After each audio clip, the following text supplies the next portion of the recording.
Bajaj Pulsar की 250 series को launch हुए 2 साल होने वाले हैं, लेकिन फिर भी बाइक इतने अच्छे रिजल्ट्स नहीं ला पाई जितनी उसकी 220F वाली मोटरसाइकिल अकेले ले आया करती थी। हालांकि दोनों बाइक्स में बहुत ही ज्यादा अपडेटेड फीचर्स हैं, फुल्ली लोडेड तो नहीं कहा जा सकता, लेकिन 220F के मुकाबले में काफी बेहतर अपग्रेड कहा जा सकता है। फिर भी ये मोटरसाइकिल अच्छा परफॉर्म नहीं कर पाई, तो लोगों की शोरूम्स पर रेगुलरली क्वेरी करने के कारण 220F को बजाज फिर से रीलॉन्च कर चुकी है और इस बाइक की बुकिंग भी ओपन हो चुकी है। लेकिन आज हम देखेंगे कि ऐसा क्या हुआ 220F जो है एक आउटडेटेड मोटरसाइकिल होने के बावजूद भी इतनी ज्यादा स्ट्रॉन्ग कल्ट फॉलोइंग कैसे रिटेन करती है, और कहां पे हाईली क्वालिफाइड मार्केटर्स भी ये चीजें समझने में असफल रहते हैं कि ऑन ग्राउंड कस्टमर की असली नीड्स क्या हैं। इस चीज को समझने के लिए हमें महिंद्रा को समझना पड़ेगा। जी हाँ, महिंद्रा को। जब महिंद्रा ने न्यू स्कॉर्पियो का अपग्रेडेड मॉडल लॉन्च करना था, जो कि था स्कॉर्पियो एन,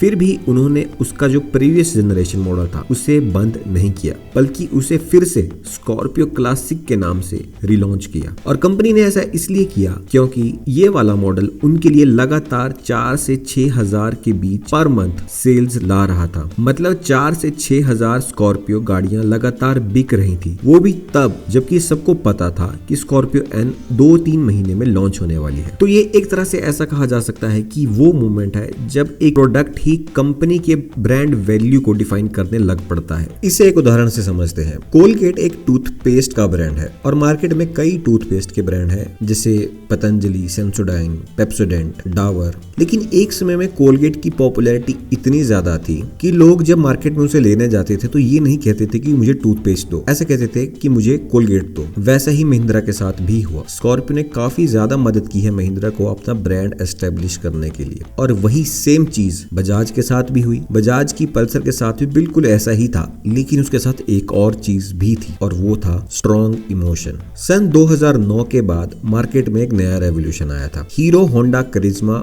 और बजाज पल्सर 220। इन दोनों मोटरसाइकिल ने एक मिडिल क्लास आदमी के लिए स्पोर्ट्स बाइक का सेगमेंट खोल दिया था, और इनकी mouth to mouth word popularity इतनी ज्यादा हो गई थी कि उसका इम्पैक्ट आने वाली जनरेशन पे भी पड़ने वाला था। समय के साथ करिश्मा तो नहीं रही, लेकिन पल्सर बरकरार रही। तो वही माउथ टू माउथ मार्केटिंग का इम्पैक्ट आने वाली जनरेशन पे ऐसा पड़ा कि जो पल्सर 220 मोटरसाइकिल है वो उनके लिए एक आइकॉनिक मोटरसाइकिल बन गया। हालांकि इसमें कुछ एक्स्ट्रा ऑर्डिनरी नहीं था, लेकिन इस बाइक ने जो लोगों के लिए किया था वो एक्स्ट्रा ऑर्डिनरी था। और यही सेम चीज शायद रॉयल एनफील्ड के फैन भी समझ सकते हैं जब हम क्लासिक 350 या बुलेट 350 की बात करते हैं। तो इस स्ट्रॉन्ग इमोशन की वजह से ही इसे एक स्ट्रॉन्ग कल्ट फॉलोइंग भी मिली, जो कि generation to generation pass on होती रही। और आज वो फैन फॉलोइंग इतनी ज्यादा बड़ी हो चुकी है कि बजाज को अपने डिसीजन में मेजर बदलाव सिर्फ उसी की वजह से करना पड़ा। जहां महिंद्रा ने स्कॉर्पियो क्लासिक को रीलॉन्च करके प्रॉफिट कमाया, वहीं बजाज ने पल्सर 220F को